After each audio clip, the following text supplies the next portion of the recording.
Welcome to part 2 of our series on spin selling, this amazing book that honestly will be the game changer for you in your career as an entrepreneur, in your role as being a real sales professional. This book is a game changer. So we're going to dive into the actual training. We're going to dive into chapter 1. Don't forget to subscribe to this channel to get the entire series on this book and loads more as this channel grows. But we're going to dive into the world of sales psychology, which is really chapter 1 of the groundbreaking book, Spin Selling, with the amazing author Neil. So in this chapter, it's entitled Sales Behavior, Sales Success. And it serves as a really indispensable foundation for the understanding of the core principles that drive successful sales, successful salespeople, successful sales strategy. So whether you're looking to enhance just your sales skills, or you're simply just intrigued by the secrets of what makes a sales professional successful, well, stay tuned, because this chapter is packed with real valuable insights. Let's do a quick overview. So in chapter 1 of Spin Selling, the author embarks on a journey which really opens your eyes. And this journey is to uncover the critical elements of successful salesmanship. This chapter primarily focuses on several key concepts and the distinctions between small and major sales. Major, again, being, very expensive, high ticket, long sales process, the pivotal role and perceived value in selling, the significance of building lasting customer relationships during the sale itself, and the role of risk in customer decision making. All of these really drive behind the question of what is sales success, how are you successful in sales. So let's dive into each of these into more detail. So the first thing I want to really talk about is this, size of customers' commitment. Now, one of the central themes of this chapter kind of circles around the idea of the size of the customer's commitment. Think about it, in smaller sales, the customer often makes decisions with less consideration of value. It's just a fact. However, as the scale of the sale increases, its successful salespeople must enhance the perceived value of their products, services, their offer. In essence, building this perceived value is arguably the most critical skill in larger sales. Now, the research that was born from and then provided in this book underscores the importance of understanding how customer commitment changes with the scale of the sale. Yeah, you really have to increase this perceived value. Russell Brunson is great at increasing the perceived value when you look at landing pages. Perfect Webinar Secrets by Russell Brunson, great example of how he increases the perceived value of an offer. Okay, next in the book, ongoing relationship. So another real noteworthy aspect brought to light is the enduring nature of relationships in major sales. Now, major purchases tend to really necessitate ongoing customer relationships due to post-sale support requirements, really important, and the fact that substantial business often stems from existing clients. Conversely, smaller sale transactions are often like one-time events where buyers and sellers may never cross paths again. And then the takeaway here is also the duration of the relationship significantly influences the customer decision psychology. Okay? It's a massive point of sales psychology. You have to adapt your sales approach because the cycle is longer and it needs a completely different relationship with the customer. Next thing the book raises, the risk of mistakes. Chapter 1 really looks into the concept of risk, particularly in the context of major sales. Now, in smaller sales, customers afford and can take more risks. As the consequences, the risks to them, where if they were to make like an error, is relatively minor. No one likes to be stupid. They don't like to look stupid when they make a buying decision. But it can be discreetly and quietly managed, like no one need know about it. However, in contrast, major sales, high ticket sales, big decisions are more public, making your prospects, your potential customer, much more cautious. They become more risk averse, considering not just the purchase price, but also the potential for making a visible mistake. Again, no one likes to look stupid. Small mistake can be covered up. Big mistake involving time, money, and effort, like a big thing there, not so easy to hide.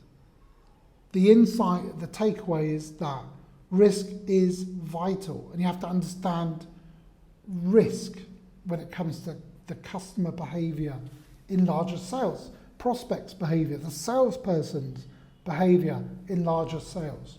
Next takeaway is a big one. There are 4 stages of a sales call. Let's shift our focus to the structure of a sales call.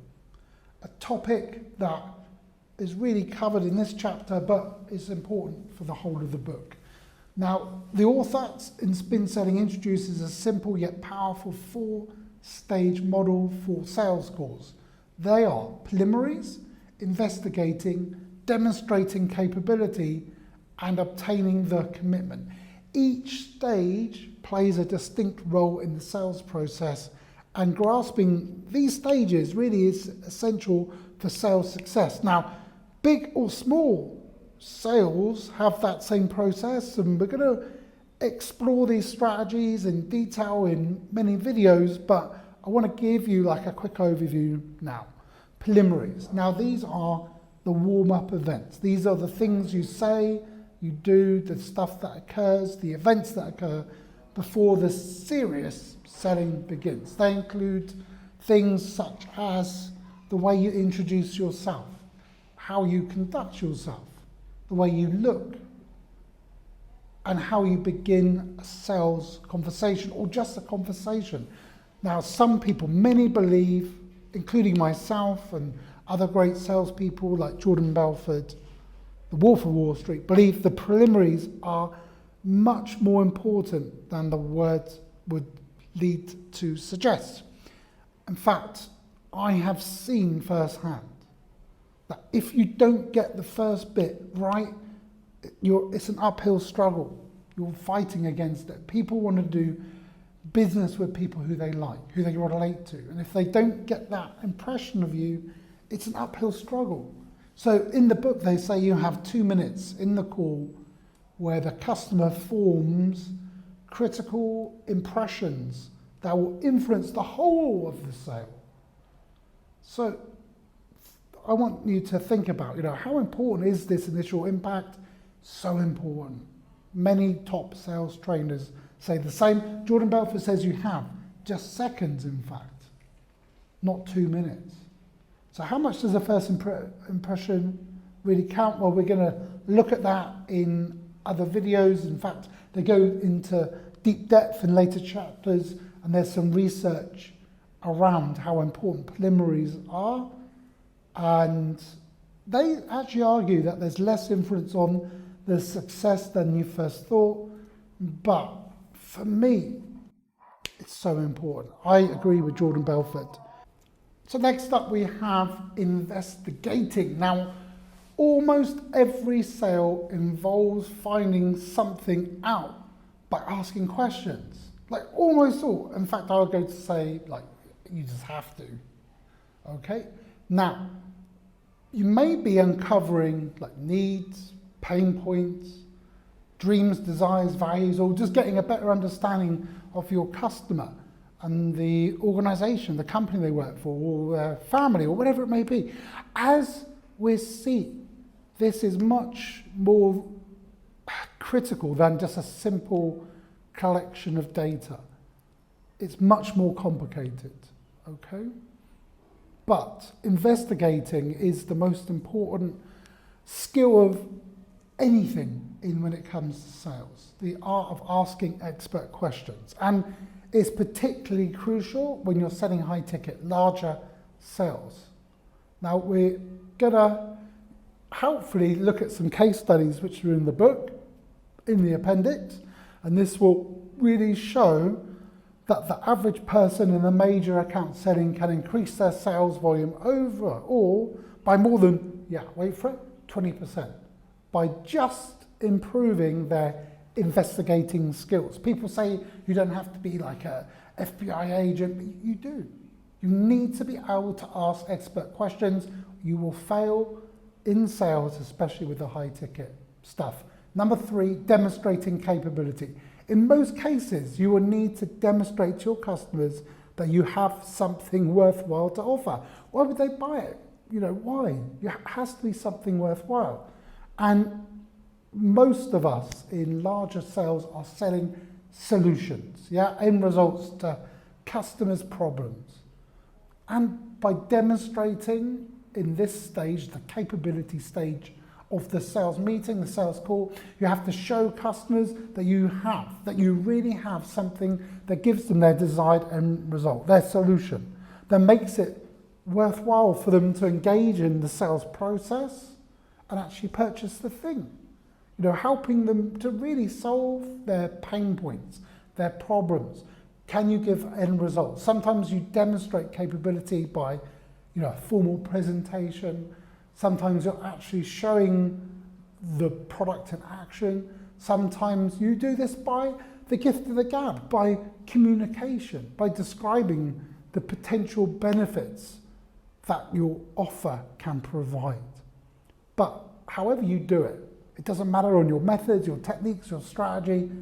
Almost every sales call, you have to use influence and convince your customer that you have something to offer of significant value. There are some very effective ways to do this, Some really effective ways to demonstrate the capability, especially when it comes to high ticket and the major sale. And we're going to explore that topic and dive deep into what the thoughts are in the book. Some of the methods of demonstrating capability in smaller sales will not work for you as the same as when the sale increases. And I'm going to give you some real stories of my own experience throughout our journey in spin selling. It's going to be great. Number 4, one of the takeaway things here is obtaining commitment. This is the final part of our 4-step process, obtaining the commitment. And finally, successful sales call will aim with some type of commitment from your prospect, your potential customer. In smaller sales, the commitment's normally this. They make the purchase. But in our larger sales, where there could be a whole range, a whole different type of commitments, you need to obtain every time this commitment to get to the order stage, to get them to sign the contract. And your core objective may be, for example, to get the customer to say, okay, we'll come to a demonstration to watch the product in action, or I will bring someone to the meeting, or whatever it may be. I may test your sample. Now, this could be as well, give access to a better decision maker, someone above me, a bigger line manager, the vice president, the president, or whatever it may be. None of these is a commitment to an order. you see? But it's a commitment to keep the sales process going. Larger sales contain a number of steps, and each step they call an advance. And with each advance is the customer's commitment towards the final decision, the promised land for you as a salesperson and promised land for the customer. It's in this area which most people fail. And the classic closing techniques taught in most of the sales training programs and the books are just ineffective. And they may even hurt your chances of success, because actually the bigger the sale, normally the more educated they become. Like your vice president, a president will know these closing techniques, and they will do you more harm than good. So the 4 stages: preliminaries, investigating, demonstrating capability, obtaining the commitment, are present in almost every sales call you will have. And the stage 4 model may be simple, but don't be fooled, because it's incredibly useful, because it allows you to break down your sales process, break down sales calls into a series of clear, defined steps, giving clarity to you and to the prospect, and allows us to study it individually. That's the genius of this book. And we're going to be looking at it time and time again in this video series, because the book does, and it will provide a really good structure for your learning in our process. So write down the 4 stages, so important. Now, the investigating stage in the spin selling model. Let's talk about it. This is perhaps the most important aspect of the whole of chapter 1. And it's understanding the investigating stage. Now, it forms the bedrock of successful sales calls. Spin selling, but it says that you have to really understand what is open questions, what are closed questions, but actually way more than that.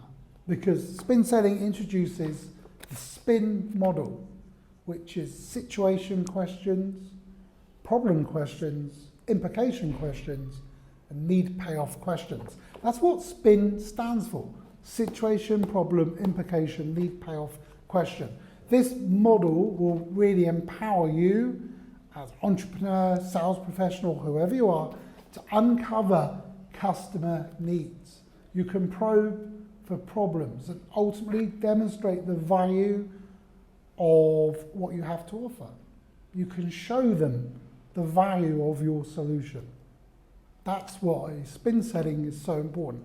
When you have that structure and you understand why you're asking these questions, how you ask them, why you're asking them, boom. Spin selling is incredible. So in summary, spin selling is this: situation questions. At the start of a call, successful people tend to ask data gathering questions about the facts, the background. Typical situation questions would be, how long have you had your present equipment? Or could you tell me about your company's growth plans? Now, although situation questions have like an important fact-finding role, you don't want to overuse them. And the book really explains that. Successful people in sales don't overuse them because they can often irritate and bore the buyer. You'll find out why. It basically comes down, you should have done more research if you're asking loads of these questions. You have to become prepared to a sales call, in a major sale especially. 2, this idea of a problem question. What is it? Well, one significant thing to take away here is that sufficient information has been established about the buyer's situation, yeah? Now, successful people tend to move to the second type of question, and they might ask something like, is this operation difficult to perform? Are you worried about the quality you get from your old machine? Or are you worried about the quantity you get from your old machine? Questions like these, which are called problem questions. They explore problems, difficulties, things they're not happy about, dissatisfied with, in areas where your product, your offer can help, where the seller's product can help. Inexperienced people generally don't ask enough problem questions. Problem questions are really important. You're going to find out why, mostly because it means you can create urgency and pain and all that. Next up, implication questions in our acronym spin selling. Implication questions in smaller sales can be very successful if you just know how to ask a good situation and problem questions. Okay, you can get away with it in smaller sales. But in larger sales, it's not enough. The successful salespeople or person ask a third type of question. The third type of question, and it's more complex. It's called an implication question. Let's give you a typical example. How will this problem affect your future profitability? Okay, future pacing type of thing. Or what effect does this reject rate have on customer satisfaction? Implication questions take a customer problem and explore its effects or consequences. Now, as we see, by asking implication questions, you will be able to do this. And the book says successful salespeople help the customer understand the problem's seriousness and something that's so important in sales, the urgency. No one buys unless there's urgency. This creates urgency in themselves, not you applying pressure in themselves. Implication questions are particularly important in larger sales. And honestly, even very experienced salespeople, in my experience, I've seen rarely ask them well. We're going to look into this a lot. We're going to pay a lot of attention to implication questions because it really will help you to close more deals, help more people. Fourth part of spin selling in the acronym is N, which is need payoff questions. So finally, it was found that very successful people ask a fourth type of question during the investigating sort of stage. It's called a need payoff question. Yeah, so we're in our process and we're doing our spin selling and we're in the investigation stage and we're now looking at need payoff questions. A typical example would be, would it be useful to speed up this operation by 10%? Or what about if we could improve the quality of this operation, how would that help you? Need payoff questions have several uses. We're going to really explore that as the author does in the book. But for now, perhaps one of the most important things is that you get to tell the customer the benefits that your solution could offer. Need payoff questions have a really very strong relationship to sales success. There's a direct correlation between need payoff questions and sales success. There's a strong relationship there. So pay attention. It's really common, and in the book the studies showed to find that top performers, you ready for this, ask 10 times as many need payoff questions than the average performers. What does that tell you? Questions are important. What does that tell you? Need payoff questions are super important. So the spin model, 4 types of question. Write this down again. Situation, problem, implication, need payoff. They form this really powerful questioning sequence that successful people use during the all-important investigation stage, the investigating stage of the call. Now, I must emphasize, because the book emphasizes it's not necessarily rigid. Top salespeople don't go, right, I must solve the situation, then I'm going to move to the problem. No. It's generally true that that is a nice framework, but you can move around. There's flexibility. It's not a strict framework. The more early you are in the call, the chances are, of course, you'll be asking more situation questions. So it is a good framework. From my personal experience where I was training guys who were just starting out, I would get them to move through the acronym SPIN because it made it easier for them when we were writing their sales scripts for their particular offer. And you'll find also that by looking closely in this book, SPIN questions show that the more you use them, the more success you will have in major sales. I've seen this in my own sales career. I've seen this in the careers of the people who I've taught, and the research studies done by this amazing team that put the book together also prove. Now, I'll be using my own experience of training people in sales to really help bring this to life, but just know, this book alone has helped thousands of real, true sales professionals who do major account selling in the Fortune 500 companies. You know, and there's a book, you know, one thing I was amazed in the pharmaceutical industry, I remember I went for an interview to be a key account manager somewhere. They didn't want to know about anything else to do with sales. They didn't care. All they wanted to know is, how well do you understand spin selling? They couldn't care less if I'd read XYZ book on sales or I was an expert in XYZ. They just wanted you to know this, because thousands of people have been proven to be successful with this. And of course, when they employ salespeople, they want to get the best out of you. And they felt that spin selling would get the best out of me as a salesperson. And yeah, it's been proven again and again. That was one of the top pharma companies, top British company. And that was what they asked me in my interview. They asked me to do a live role play, and it was all just on spin selling. How do I ask the questions? How do I move through the stages of a sale? So this book honestly will help you out.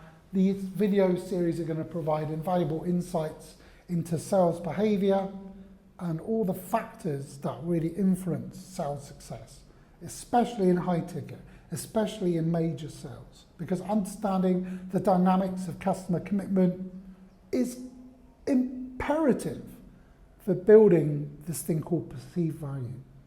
The significance of nurturing long-term customer relationships and the role of risk is just so key for any sales professional, especially in a long sales cycle. Furthermore, the SPIN model offers practical and research-backed framework. A framework which is all about asking the right questions and boosting your sales performance. So if you found this interesting and useful, we're only in chapter 1, guys, but I hope it's opening your eyes to how important this is. If this is something that interests you, hit that like button. Do me a favor, subscribe to this channel, because we're going to go really in depth and share some important insights into some sales strategies and business strategies, and ring that notification bell so you stay updated with our latest content. Feel free to share your thoughts in the comments below, pop your questions in there, any experiences you have related to sales in the comments section below. But like, comment and subscribe. In the next video we're going to dive into chapter 2. But thanks for joining us on this journey today. This is honestly meant to be basic, not complicated. It's to help the entrepreneurs out there who don't necessarily want to be a sales guru, but equally those who are early on in their sales career. This is really going to help to explode your career. Did for me, has for people I work with in my career as a vice president, and also coaching guys online. This is the game changer. Thanks for joining me today. Look forward to seeing you in the next video. Subscribe, and I'll see you again soon.